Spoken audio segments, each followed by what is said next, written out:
नेकी के बदले में बुराई। रात चलता आवारा अयाश इंसान जो किसी लड़की को तन्हा देखकर उसकी मदद करने के बहाने से उसके करीब आने की कोशिश करे। अस्सलाम वालेकुम friends, welcome back to my channel. Friends, Kumar की आने वाली 28वीं किस्त में आप देखेंगे जो कि बहुत ज्यादा इंटरेस्टिंग होने वाली है।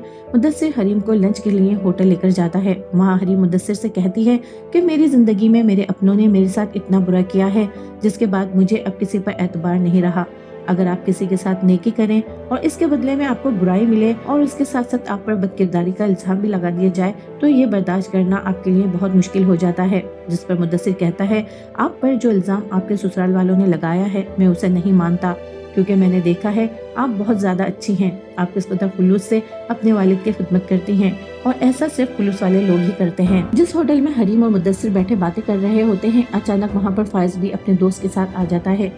हरीम फाइज को वहाँ देखकर घबरा जाती है। फाइज हरीम को नहीं देख पाता, लेकिन हरीम फाइज को देखकर अपना चेहरा दुपट्टे से छुपाने लगती है कि कहीं फाइज हरीम को मुदस्सिर के साथ देखकर मजीद कोई इल्जाम इस पर ना लगा दे, और वहाँ से उठकर बाहर चली जाती है। मुदस्सिर को इस तरह हरीम का चेहरा छुपाकर टेबल से उठकर चले जाना बहुत ज्यादा बुरा लगता है। मुदस्सिर भी वहाँ से उठकर हरीम के पीछे जाता है और उसे रोककर हरीम से कहता है कि आप मुझे क्या समझती हैं? मैं कोई आवारा और बदमाश किस्म का लड़का हूँ जो किसी लड़की की मदद करने के बहाने उसका फायदा उठाने की कोशिश कर रहा हूँ। दूसरी तरफ हमना कहकशा बेगम और फुरकान की सारी बातें सुन लेती है। वो सारी बातें बढ़ा चढ़ाकर रेहान को बता देती है और ये भी बता देती है कि उसके माँ बाप इसको अपनी जायदाद में से कुछ भी नहीं देने वाले। हमना रेहान को इतना चढ़ा देती है कि रेहान गुस्से में पागल हो जाता है और गुस्से में आकर अपने बाप के ऑफिस जाता है और उससे अपने हिस्से का मुतालबा करता है। फुरकान साहब रेहान से कहते हैं कि ये सारा कारोबार तुम लोगों का ही है, लेकिन तुम हमना की बातों में आकर हमें छोड़कर ना जाओ। अगर वो अपने माँ बाप के साथ जाना चाहती है तो उसे जाने दो। लेकिन रेहान को अपने बाप की कोई बात समझ नहीं आ रही होती है, जिस पर फुरकान साहब कहते हैं कि तुम घर जाओ, मैं घर आकर बात करूंगा। दूसरी तरफ नासिर भी कहकशा बेगम से अपनी रकम का मुतालबा करने के लिए कहकशा बेगम से मुलाकात करता है और उससे पूछता है कि फाइज और हरीम की तलाक हुई या नहीं।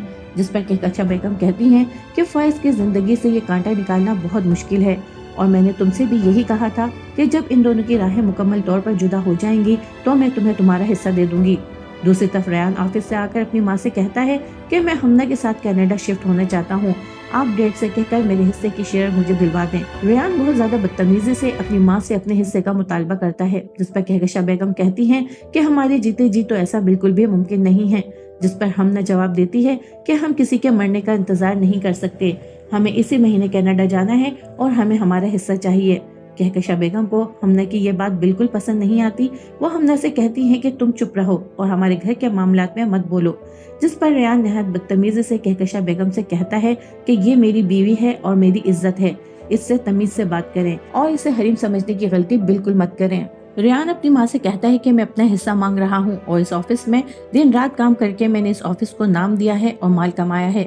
जब रेहान और कहकशा बेगम के दरमियान ये बातें हो रही होती हैं तो फाइज भी वहाँ आ जाता है और रेहान को माँ के साथ इतनी बदतमीजी से बातें करते देखकर फाइज बर्दाश्त नहीं कर पाता और रेहान से कहता है कि ये आप अम्मी से किस तरह बातें कर रहे हैं। जिस पर रेहान कहता है, तुम अभी मम्मी की हकीकत नहीं जानते, अगर तुम्हें मम्मी की हकीकत पता चल जाए तो तुम इन्हें मम्मी कहने पर भी शर्म महसूस करोगे।